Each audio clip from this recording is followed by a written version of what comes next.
नाज़रीन गिरामी, बेशक जब इंसान में दौलत का लालच आ जाता है तो वो अल्लाह के रास्ते से हटकर गलत काम करने लगता है, और जब ये लालच मजीद बढ़ जाता है तो वो हर हद पार कर बैठता है।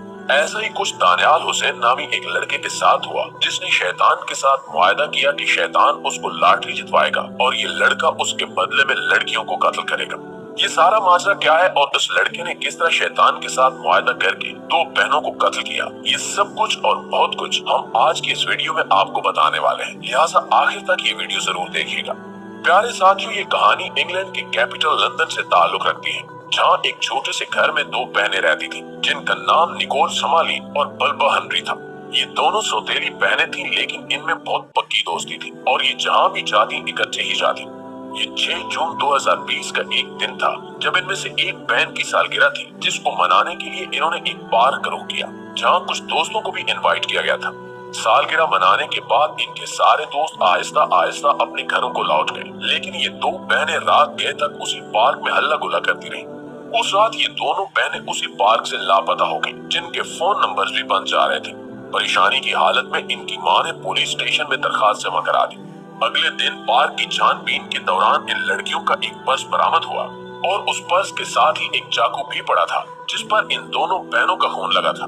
बाद में डीएनए करने पर पता चला कि इस चाकू पर उन दोनों बहनों के अलावा एक तीसरे शख्स का खून भी लगा था, जिसका नाम दानियाल था। लिहाजा शक की बुनियाद पर पुलिस ने उस लड़के की पिछली चंद दिनों की नकलो हरकत का अंदाजा लगाया, जिससे मालूम हुआ कि 2 दिन कबल ही दानियाल ने एक स्टोर से उस चाकू को खरीदा था। इस सबूत के बाद ये शक यकीन में बदलने लगा कि दानियाल ही इन दोनों बहनों का कातिल है। लिहाजा पुलिस ने दानियाल का पीछा करना शुरू कर दिया और उसकी गिरफ्तारी के लिए छापे मारने शुरू कर दिए गए। ये 1 जुलाई 2020 का दिन था जब पुलिस लंदन के इलाके ब्लैक हीथ के एक घर का दरवाजा तोड़कर अंदर दाखिल हुई तो उन्हें एक तहरीर मिली, जिसमें दानियाल हुसैन ने किसी शैतान के साथ एक मुआहदा कर रखा था।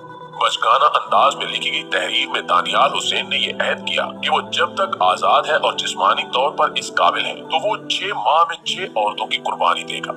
इस मुआहदे की हेडलाइन थी, फॉर द माइटी किंग लूसीफ्यूज रूफुकाल। याद रहे कि शैतानी मसलकों के मुताबिक लूसीफ्यूज रूफुकाल जहन्नुम की हुकूमत के खजाने का इंचार्ज है। इस कुर्बानी के सम्राट में दानियाल हुसैन को मेगा लॉटरी जीतना थी और ताकत और दौलत से माला माल होना था। इस मुआहदे के इख्तिताम पर दानियाल हुसैन ने अपने खून से दस्तखत किए और लूसीफ्यूज रूफुकाल के दस्तखत की जगह खाली छोड़ दी। दानियाल हुसैन जनूब मशरकी लंदन के इलाके ब्लैक हीथ में बड़ा हुआ और वो 4 बहन भाइयों में सबसे बड़ा था। दानियाल हुसैन ने थॉमस टॉलस स्कूल में तालीम हासिल की और फिर ओ लेवल के लिए और बिंगटन कॉलेज में दाखिला लिया, लेकिन वो वहाँ कभी कभार ही जाता था। इसके पड़ोसियों का कहना है कि दानियाल का ताल्लुक एक मुश्किलात के शिकार खानदान से था, जहाँ से अक्सर चीखने चिल्लाने की आवाजें आती रहती थी, और जब इसकी उम्र 14 बरस थी तो इसके वालिदैन में अलहदगी हो गई। इसके एक पड़ोसी ने अपनी शनाख्त जाहिर न करने पर बताया कि 2-3 बार इसके घर पुलिस और एम्बुलेंस भी आई थी। दानियाल हुसैन एक तन्हाई पसंद नौजवान था जो अक्सर गायब रहता, जबकि उसके पड़ोसी ने बताया कि दानियाल हुसैन के वालिद कमाल हुसैन परेशान थे कि उनका बेटा गलत लोगों की सोबत में चला गया है। उन्होंने कहा कि मैं दानियाल के बारे में परेशान हूँ क्योंकि इसे गलत राह पर ले जाया जा रहा है। अक्टूबर 2017 में जब दानियाल की उम्र 15 बरस थी तो इसे इंसदाद शिद्दत पसंदी के प्रोग्राम में रिपोर्ट किया गया। थॉमस टेलस स्कूल की जानिब से इसे रिपोर्ट करने की वजह स्कूल के कंप्यूटर से इंतहाई दाएं बाजू के नजरियात से मुतल्लिक मवाद तक रसाई हासिल करने की कोशिश थी।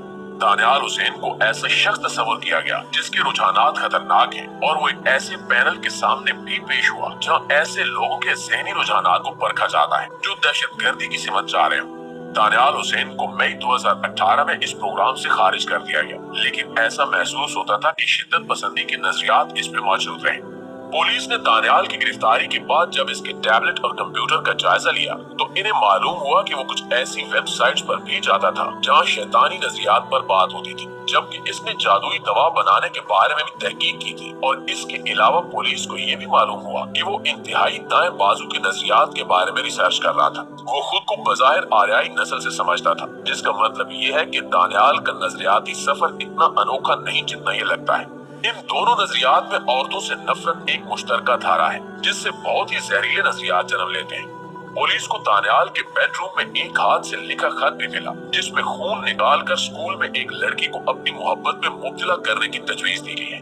इस पर दानियाल के दस्तखत है और इसमें क्वीन पैलेट को मुखातिब किया गया है। اس میں کہا گیا ہے کہ لڑکی یہ دیکھ کر جان جائے گی کہ میں اس کے لیے واحد شخص ہوں اور وہ خواتین کے لیے رومانوی طور پر زیادہ پرکشش بن جائیں گی۔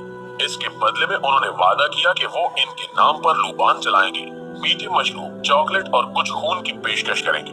پولیس کو دانیال کے بیڈ روم میں لاٹری کی ٹکٹس بھی ملی اور اس حوالے سے پولیس کا کہنا ہے کہ ہاتھ سے لکھے خطوط میں حیرت انگیز جرم کی طرف مائل کیا گیا ہے۔ انہوں نے دانیال کو ایک بہت خطرناک اور شریر شخص قرار دیا، جبکہ انہوں نے مزید بتایا کہ ہمیں یقین ہے کہ اگر دانیال کا بس چلتا تو وہ اس رات مزید لوگوں کو بھی قتل کرتا، لیکن وہ ایسا نہ کر سکا کیونکہ ہنری اور سمالین پر وحشیانہ حملے میں اس کے دائیں بازو پر زخم آیا تھا اور پھر اسی زخم اور جائے وقوع پر ڈی این اے کی مدد سے پولیس نے اسے ٹریس کر لی۔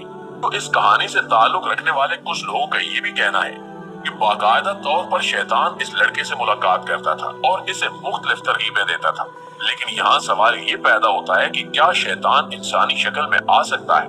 اس حوالے سے اگر ہم اسلامی نظریات کی بات کریں تو اس میں کوئی شک نہیں کہ شیطان انسانی شکل میں آ سکتا ہے، جس کا ثبوت ہمیں اسلامی تاریخ سے بآسانی ملتا ہے۔ ایک دفعہ حضرت ابو ہریرہ رضی اللہ تعالیٰ عنہ مال کی حفاظت کر رہے تھے کہ ایک شخص ان کے پاس آیا اور ان سے پوچھا کہ آپ یہاں کیوں کھڑے ہیں، جس پر آپ نے فرمایا کہ میں مال و زر کی حفاظت کر رہا ہوں۔ اس شخص نے کہا کہ آپ آیت الکرسی پڑھ کر حفاظت کریں۔ جب جناب ابو ہریرہ رضی اللہ تعالیٰ عنہ نے یہ بات آپ صلی اللہ علیہ وآلہ وسلم کو بتائی تو نبی پاک صلی اللہ علیہ وآلہ وسلم نے فرمایا کہ وہ شیطان تھا لیکن بات اچھی کر گیا ہے۔ اس کے علاوہ غزوہ بدر میں بھی شیطان نے کفار کے ساتھ شرکت کی تھی، اور جب کفار مکہ نے نبی اکرم صلی اللہ علیہ وآلہ وسلم کے قتل کا بھیانک ارادہ بنا لیا تو اس وقت بھی یہ ملعون اس مشن میں شامل تھا۔ دوستو، قرآن کی روشنی میں دیکھا جائے تو تقریباً سارا جہان کم و زیادہ شیطان کا جنم گدھا بنا ہوا ہے۔ شیطانی نظریات اور تحریکات ہر زمانے کے چلن بن گئے ہیں۔ ایک طاغوت شیطان ہے جو انسان کے سامنے نئی نئی جھوٹی ترغیبات کا سدا بہار سبز باغ پیش کرتا ہے۔ دوسرا طاغوت انسان کا اپنا نفس امارہ ہے جو اسے شہوت، جذبات، خواہشات، تعیشات اور ان گنت ضروریات کے چکر میں گھن چکر بنائے رکھتا ہے، اور بے شمار طاغوت باہر کی دنیا میں پھیلے ہوئے ہیں۔ بیوی، بچے، عزیز و اقارب، دوست احباب، عوام، حکومت، حکام، ہر ایک کی اپنی اپنی دلربا ادائیں ہیں۔ معاملات زندگی پر شیطان کی گہری چھاپ لگی ہوئی ہے۔ ہمیں خود احتساب کرنا چاہیے کہ ہم رحمان کی اطاعت کر رہے ہیں یا شیطان کی۔ معاملات زندگی کی ڈور ہم نے کس کے ہاتھ میں دے رکھی ہے؟ اگر دل گواہی دے کہ رحمان تو یہ بڑے نصیب کی بات ہے، اور جواب نفی میں ہو تو احساس ندامت اور آنسوؤں کے ساتھ بندے رحمان بننے کی کوشش کرنی چاہیے۔ توبہ کا دروازہ کھلا ہے۔ شیطان کی شر اور فریب سے اللہ کی پناہ مانگنی چاہیے اور دعا کرنی چاہیے کہ اے ہمارے رب، ہم شیاطین کی اکساہٹوں سے تیری پناہ مانگتے ہیں اور اس سے بھی تیری پناہ مانگتے ہیں کہ وہ ہمارے پاس آئے۔ ہم اپنے نفس کی شرارتوں سے بھی تیری پناہ مانگتے ہیں۔ آمین۔